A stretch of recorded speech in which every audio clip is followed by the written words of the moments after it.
नमस्कार मित्रों, मुख्यमंत्री युवा स्वावलंबन योजना 2024-25 अंतर्गत विद्यार्थियों ने ₹3000 થી લઈને ₹2 લાખ સુધીની સરકારશ્રી દ્વારા શિષ્યવૃત્તિ ફાળવવામાં આવે છે।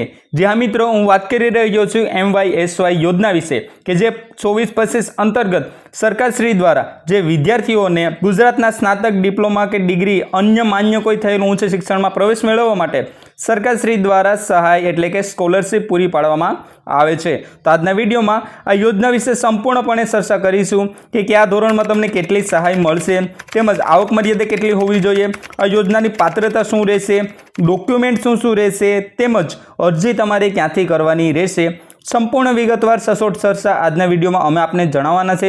વિડીયોના અંત સુધી બન્યા રહેજો। ચેનલ પર નવા આવ્યા હોય તો વિડીયોને લાઇક અને ચેનલને સબસ્ક્રાઇબ કરવાનું ના ચૂકશો। તો મિત્રો સૌપ્રથમ તો વાત કરીએ કે મુખ્યમંત્રી યુવા સ્વાવલંબન યોજના 2024 માટે શૈક્ષણિક લાયકાત કેટલી હોવી જોઈએ। તો કે સ્નાતક અભ્યાસક્રમોમાં ધોરણ 12 વિજ્ઞાન અથવા તો માન્ય પ્રવાહમાં 80% કે તેથી વધુ પર્સન્ટાઇલ મેળવેલ જરૂરી છે।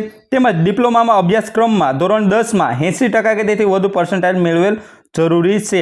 D2D ની વાત કરીએ એટલે કે ડિપ્લોમા ટુ ડિગ્રીની વાત કરીએ તો તેમાં ડિપ્લોમામાં અભ્યાસક્રમમાં પરીક્ષામાં 65% કે તેથી વધુ ટકા મેળવેલ જરૂરી છે। આટલું શિક્ષણ ધોરણ રહેલું હોવું જોઈએ એટલે કે શિક્ષણ લાયકાત હોવી જોઈએ। ત્યારબાદ વાત કરીએ કે મુખ્યમંત્રી યુવા સ્વાવલંબન યોજના 2024માં આવક મર્યાદા કેટલી હોવી જોઈએ। તો આ યોજનાનો લાભ લેવા માટે અરજદારની આવક મર્યાદા 6 લાખ રૂપિયાથી વાર્ષિક કુટુંબની આવક ધરાવતી હોવી જોઈએ। 6 લાખથી વધારે વાર્ષિક આવક ન હોવી જોઈએ।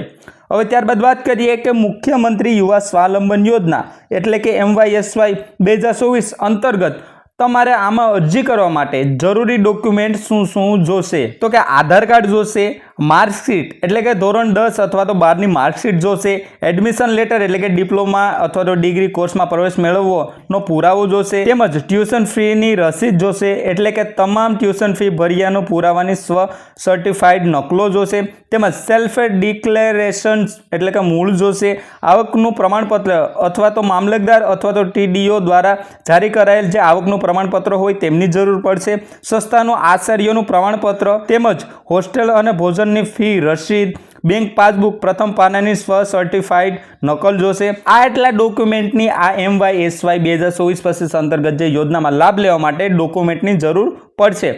હવે છેલ્લે વાત કરીએ કે વિદ્યાર્થી મિત્રોને આ યોજનામાં લાભ લેવા માટે એટલે કે મુખ્યમંત્રી યુવા સ્વાવલંબન યોજના 2024માં અરજી કેવી રીતે કરવાની રહેશે। તો કે MYSY યોજના માટે ઓનલાઈન અરજી શૈક્ષણિક વિભાગ સત્તાવાર વેબસાઇટ ઉપર ઉપલબ્ધ છે। આ યોજનાને યોગ્ય દસ્તાવેજો સાથે ભરેલ અરજી ફોર્મ ઓનલાઈન સબમિટ કરવાની છે, તેમજ અરજીની ઓનલાઈન પસંદગી પ્રક્રિયા તપાસ કરવામાં આવશે અને લાભાર્થીઓની યાદી જાહેર કરવામાં આવશે। આ સંપૂર્ણ પ્રોસેસ રહેશે કે આટલું શૈક્ષણિક લાયકાત ધોરણ રહેશે, આટલી આવક મર્યાદા રહેશે, તેમજ આ ડોક્યુમેન્ટ જરૂર પડશે અને ક્યાંથી અરજી કરવાની રહેશે। આ સંપૂર્ણ વિગતવાર સચોટ ચર્ચા આજના વિડીયોમાં અમે આપને જણાવી છે। તો જે પણ વિદ્યાર્થી મિત્રો ડિપ્લોમા ડિગ્રી અથવા તો 12 પાસ પછી જે આગળ જે કોર્સ કરવા માંગતા હોય તેમને ₹3000 થી લઈને 2 લાખ સુધીની સરકારશ્રી દ્વારા શિષ્યવૃત્તિ ફાળવવામાં આવે છે। તો જે પણ વિદ્યાર્થી મિત્રોને આમાં અરજી કરવી હોય તે વહેલી તકે અરજી કરી શકશે। માગેલા ડોક્યુમેન્ટ જોડી ઓનલાઈન સબમિટ કરવાના રહેશે, ઓનલાઈન ફોર્મ ભરવાનો રહેશે।